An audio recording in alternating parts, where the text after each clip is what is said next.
Hi guys and gals, welcome back to the attic. I'm Andy. Today I'm going to show some cards and some photos and an autograph of something that I've been collecting for a little while now. It affected my life to a certain degree when I was about 15, 16 years old. And today I'm going to tell you a little bit about him. Some of you people out there may know who he is. Others may not, and I hope maybe you learn something or it sparks an interest because he's well deserved of the recognition that I'm going to give him today. But before I do that, I would like to give a huge shout out to Chris of Missouri. Earlier this week, I received a package in the mail, and I kind of had a feeling what it was.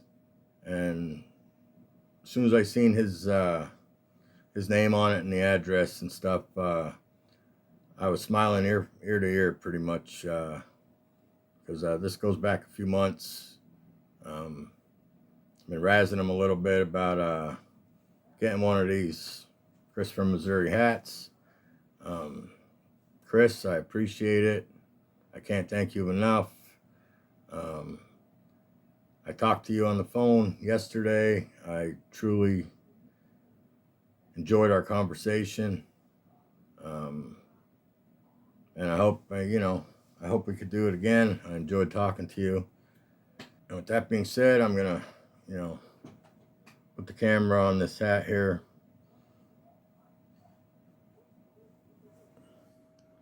Once again, Chris, I really appreciate it. Fits me well. Jen says it's a good look for me. I'm going to turn this camera back around. Put that on my head. Nobody wants to see my head anyway. That'll be a big glare from my chrome dome.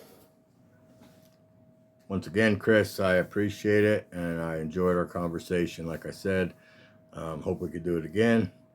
And the jersey I'm wearing today also connects to what I'm going to be showing. You'll understand once I start it. I'm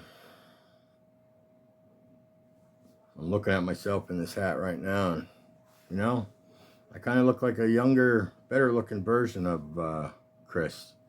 I don't know what you guys think, but I know he doesn't have the full beard and all, but I just think that's what it resembles. A younger, much better looking. Nah, I'm just busting you, Chris. But thank you. I do truly appreciate it, and hope we can continue some type of relationship in the future. I enjoy your channel. And with that being said, I'm going to turn this camera around and get started with the main course, so to speak. Chris was just the appetizer. All right. I'll be right back. And I'm back. All right. As you can see in front of you, I have a few items of Mr. Max Patkin. Max was born January 10th, 1920. And he passed away on October 30th, 1999. He was an American baseball player and clown, best known as the Clown Prince of Baseball. He was the third officially crowned Clown Prince of Baseball after Al Schacht and Jackie Price, though that nickname has also been applied to St. Louis Browns third baseman Arlie Latham. Among others, Patkin performed for 51 years as a baseball clown. A little bit about his career. After an arm injury curtailed his minor league career, Patkin joined the Navy during World War II. Stationed in Hawaii in 1944, Patkin was pitching for a service team, and Joe DiMaggio homered off of lanky right-hander. In mock of anger, Patkin threw his glove down, then followed DiMaggio around the bases, much to the delight of fans, and a career was born. Later in the 40s, Max was hired as a first base coach by Bill Veeck. After Veeck sold the team in 1949, Max began barnstorming around the country. As a barnstormer, Patkin played minor league stadiums throughout the United States and Canada. He had a face seemingly made of rubber, which he could contort into various shapes. And I like to think of it like, if you remember in Living Color, for those younger guys, with Jim Carrey as Fire Marshal Bill, how he used to contort his face for a lot of things. Max was ahead of his time.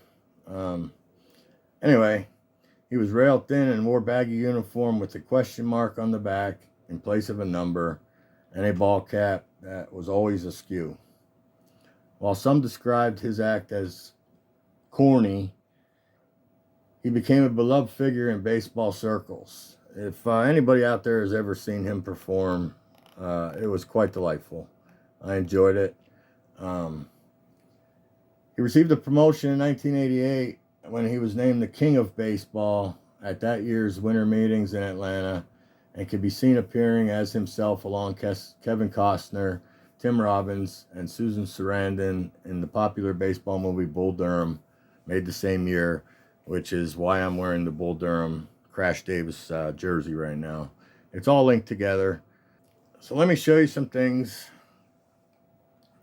and that I have collected. Some of them I have for years, others I have purchased within the last several months. But I will start out with my experience. And my experience starts out with a game that I was invited to by a friend and his stepdad. And unfortunately, neither one are with us today. My friend that I went to this game with passed away several years ago. But I still have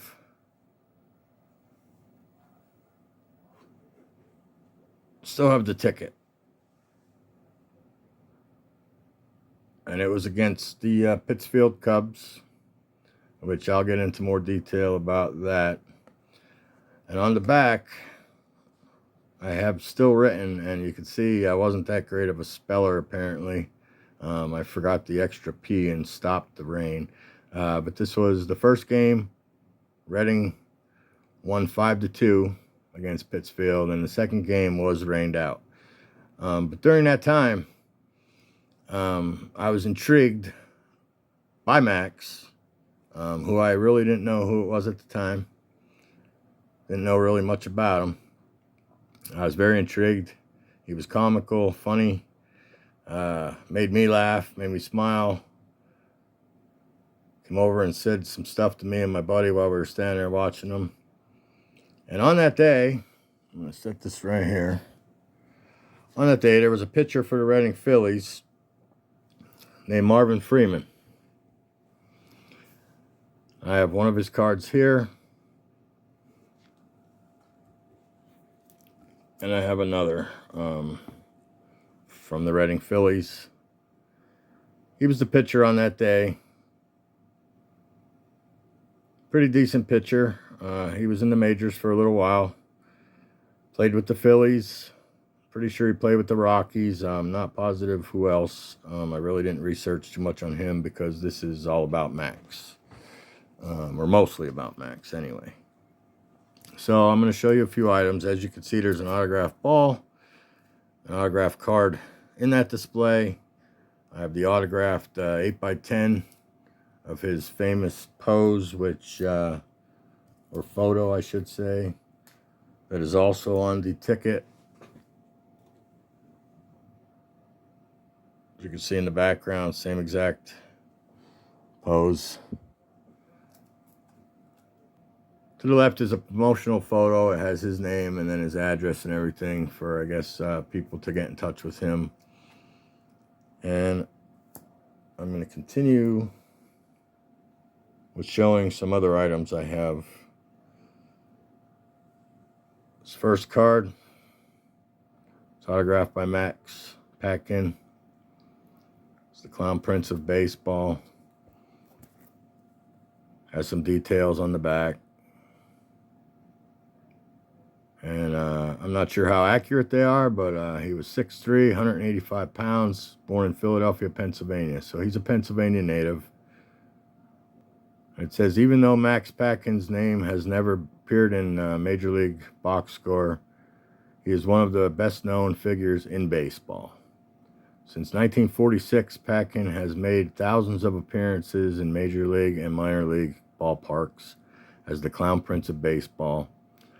Spent a year in Class D Wisconsin State League at Wisconsin Rapids in 1941, then joined the Navy after being released, spending most of his service time at Pearl Harbor. He pitched briefly for Wilkes-Barre in 1946. He was hired to do comedy bits during an exhibition game between Harrisburg, PA, and the Cleveland Indians, whose manager, Lou Boudreau, at the time, recommended that he be hired as a major league coach. After stints with the Indians in 1946 and 47 and the St. Louis Browns in 1951, he went out on his own. He travels 150,000 miles a year to fill the 90 to 100 engagements he makes during each baseball season. And then there's a little quote from him, I guess. It says, "My one aim is to brighten the dull moments. Even the umpires go along with my gags as long as I don't foul up the game. Then I work under a great handicap. I have no talent." So, thanks for bearing with me as I read that one. I'm not going to read every single one. We have a pro card. Autographed Max Patkin here. Let me move this a little closer so we can get some light on it.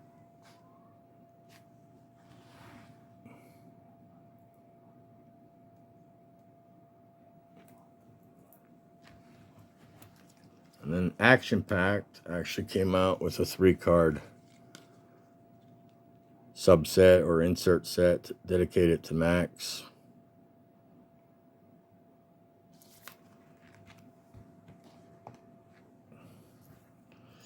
And you know how I like my custom cards. This is a custom card that someone had designed and made for him.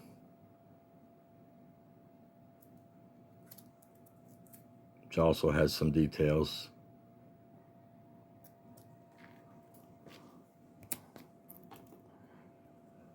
And then here's the card relating to Bull Durham. He appeared in that movie as himself, I'm pretty sure. It's probably not my favorite baseball movie. It's one of them. But he was in that movie. So I also had to go out and...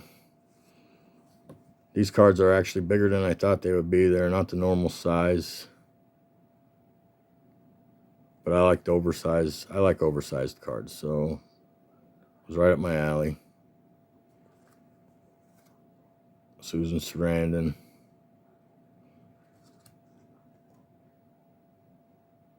There you go. It's a four card set.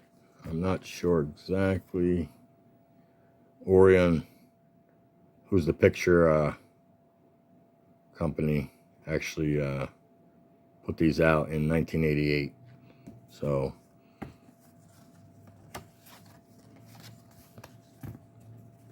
that's them there.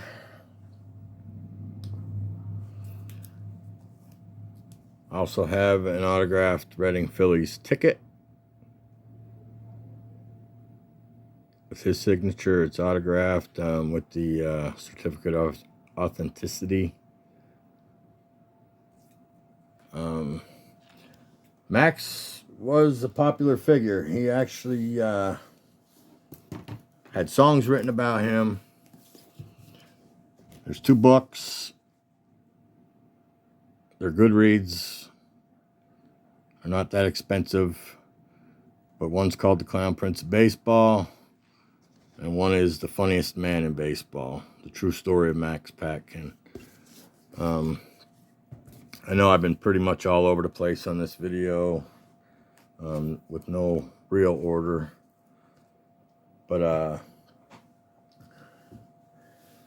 he retired from clowning in 1995, and he died in 1999 at the age of 79. in Paoli, Pennsylvania, of an aneurysm. But when I was, like I said, 1986, I was 15 going on 16. There was just something about him that touched my soul. And then later on finding out, you know, he's from Pennsylvania and he's a native of Pennsylvania and all that other good stuff. Like I said, I've been collecting this for a few years, and then recently, probably in the last several months, I picked up some more stuff of interest to me, because he is and has been a huge influence as far as, you know, just being a goofball, just being himself, making people laugh. And it's kind of how I am outside the realm of YouTube. I try to do it in my comments a little bit, you know, be funny, or, you know, say some funny things like I did earlier about Chris from Missouri. Just bring a little bit of joy into somebody's life.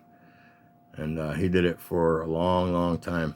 And according to him, he had never missed an appearance over that span of all them years. I'm going to try to link or put a link in my video. I'm not familiar with doing that. There's 2 songs that were written about him. One is by Chuck Brodsky, the folk singer and baseball balladeer. He written a song called Gone to Heaven about Max, and it appears on his 2000 release, Last of the Old Time. It was later collected on his 2002 album, The Baseball Ballads. I listened to both of these songs. The next one is the bluesman Watermelon Slim wrote and released the song Max the Baseball Clown on his 2008 CD. No Paid Holidays, it's called. But both those videos are on YouTube. If you get a chance, watch them. If you get a chance, also type in Max Patkin.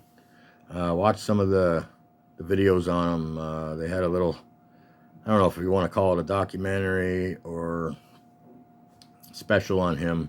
That was very interesting. So he affected many people. Obviously, there's 2 people he affected even as much as me that wrote songs about him. So with that being said, I hope you enjoyed. I'm going to turn this camera back around and say a few more things. So I'll be right back. And I'm back. I hope you enjoyed this video. I hope it shed some light on who Max was. And you learned a little bit of something. And if you already knew about him, then you know where I'm coming from. If you ever seen him at a minor league baseball game perform, he was quite the character. All right, thank you for joining me in this once a week latest episode. And I just wanted to share it with you guys. So anyway, like, subscribe, leave a comment. I enjoy comments just as much as anybody else. I enjoy the day after, when I get a little bit of time of responding to everybody. And I enjoy hearing what you have to say about my videos, stuff. Since I've been on YouTube, I've been enjoying this community, enjoying making these videos. And maybe once I get my own cell phone here, I'll be putting out a little more content. So anyway, like I always say, you know, life is precious. Try not to take things for granted. And have a super freaking awesome day, guys. It's Sunday. I'd like to say Sunday fun day, but I got work tonight, so I'm going to be going to bed in a couple hours here after I try and post this. So enjoy your Sunday. Enjoy the rest of your week, because I won't see you guys again. You'll see me in the comments, obviously, of other videos, but you won't see this ugly mug until probably next weekend. So have an awesome day. All right.